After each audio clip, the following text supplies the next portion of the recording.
Մենք որ այս աշխարհ ենք մտնում, այս աշխարհի մեջ իրողություններ կա, որոնք ոմանց համար կան, ոմանց համար չկան։ Ինչ իրողություններ։ Ասում է հարսանիքին ներկա էր Հիսուս Քրիստոս։ Հարսանիքին ներկա էր Մարիամ Աստվածածինը, հարսանիքին ներկա էին առաքյալները, Հիսուսի աշակերտները։ Այսինքն, այս աշխարհի մեջ մեր կյանքում ներկա է Աստված, ներկա է Սուրբ Աստվածածինը եւ ներկա են սրբերը։ Հիմա մարդկանց մի մասը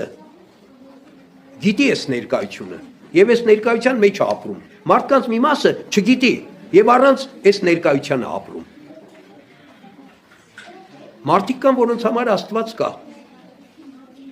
Ոչ թե բերանով կա, այլ իրական կյանքում կա, որտեղ իրենք ամեն օր Աստծուն ապավինած են ապրում։ Իրենց ամեն քայլից առաջ Աստծուն են խնդրում։ Ամեն բանի համար Աստծո օրհնության կարիքն ունեն։ Այսինքն իրենք իրենց կյանքն ապրում են Աստծով։ Մարդիկ էլ կան, որոնց համար Աստված չկա։ Կարող է բերանով ասում են հավատում ենք Աստծուն, բայց Աստված բացակայ է իրանց կյանքից։ Իրենք ոչ Աստծուն դիմում են, ոչ Աստծո օգնությունն են խնդրում, ոչ Աստծո օրհնությունն են խնդրում, ոչ Աստծո շնորհակալություն են հայտնում, ոչ Աստծուն ասում են մեղա Աստծո սխալների համար, այլ որ շատ նեղն են ընկնում մեկ-մեկ, սկսում են կանչել Տեր Աստված, վազում են եկեղեցի, մի խուրձ մոմ են վառում, ասում են Տեր Աստված մեզ փրկիր։ Ճիշտ էսպես էլ Սուրբ Աստվածածինը ներկա է աշխարհի մեջ, որպես մեծագույն բարեխոս։ Բայց մեր կյանքերում ներկա է, մենք ամեն օր Աստվածածնի բարեխոսություն խնդրում ենք մեզ համար։ Բայց Կանայի հարսանիքի օրինակը ցույց է տալիս, որ Քրիստոս իր հրաշքը գործեց Աստվածածնի խնդրանքով։ Բա մենք խնդրում ենք, որ Աստվածածինը մեզ համար խնդրի։ Մենք խնդրում ենք, որ Աստվածածինը մեզ համար բարեխոսի։ Այս մասին էլ պիտի մտածենք։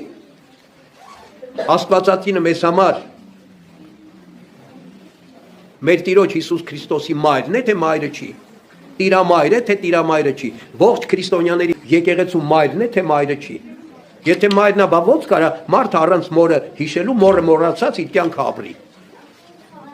Առանց Աստվածածնի բարեխոսությունը խնդրելու ապրի։ Եվ այստեղ էլի մի բան հիշեցնեմ, որ վաղուց հիմա սփերից մեկն ասում է, եթե մեկ ամեն օր Աստվածածնի բարեխոսությունը խնդրի, ամեն օր Աստվածածնին ապավինած աղոթի, չի կարա այդ մարդը չփրկվի։ Այդ մարդը անպայման կփրկվի։ Ուրեմն հիշեք, Աստվածածինը փրկության դռներից է։